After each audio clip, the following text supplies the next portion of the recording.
FCRA क्या है? FCRA यानी फॉरेन कंट्रीब्यूशन रेगुलेशन एक्ट। इसकी शुरुआत 1976 में इंदिरा गांधी की सरकार के टाइम पे हुई थी, ताकि फॉरेन कंट्रीज़ या ऑर्गेनाइजेशंस इंडिया की पॉलिटिक्स और इंटरनल मैटर्स को पैसे के थ्रू इन्फ्लुएंस ना कर सके। 2010 में पुराने लॉ को रिप्लेस करके एक नया लॉ लाया गया, जिसमें रजिस्ट्रेशन, ऑडिटिंग और रिपोर्टिंग की रूल को और स्ट्रिक्ट किए गए। इसमें क्या हुआ कि ऑर्गेनाइजेशन को रजिस्टर अपने आप को करना ही था, मैंडेटरी हो गया था। 2020 में मोदी गवर्नमेंट ने और बड़े चेंजेस करे। एक एनजीओ दूसरे एनजीओ को फॉरेन फंड ट्रांसफ़र नहीं कर सकता। एडमिनिस्ट्रेटिव एक्सपेंस की लिमिट घटा दी गई, 50% से 20% कर दी गई। फॉरेन डोनेशन सिर्फ और सिर्फ एसबीआई के डेजिग्नेटेड बैंक की मेन ब्रांच जो न्यू दिल्ली में है वहीं पे आएंगे, आप वहीं से लोगे।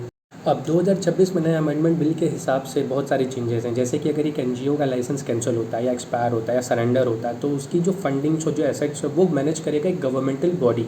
इस वजह से इस बिल को काफ़ी बैकलैश मिल रहे हैं। क्रिटिसाइजेस ये आ रहे हैं कि एनजीओज़ के एसेट्स को गवर्नमेंट अपने अंदर लेना चाहती है, जिससे कि चैरिटी, स्कूल्स, हॉस्पिटल या रिलीजियस इंस्टीट्यूट को इंडिपेंडेंसी उनकी अफेक्ट हो सकती है। किस बात की इंडिपेंडेंसी आपको चाहिए, किस बात का आपका ये अफेक्ट हो रहा है? अगर आपके देश में एक बाहर का देश, एक बाहर का ऑर्गेनाइजेशन पैसा डाल रहा है, तो आपको और हमको जानने का ये पूरा हक है कि वो पैसा कहाँ से आ रहा है, वो पैसा कहाँ पे इस्तेमाल हो रहा है। ऐसा क्यों है कि एक पर्टिकुलर ऑर्गेनाइजेशन या एक पर्टिकुलर रिलीजन जिससे अफेक्ट हो रहा है।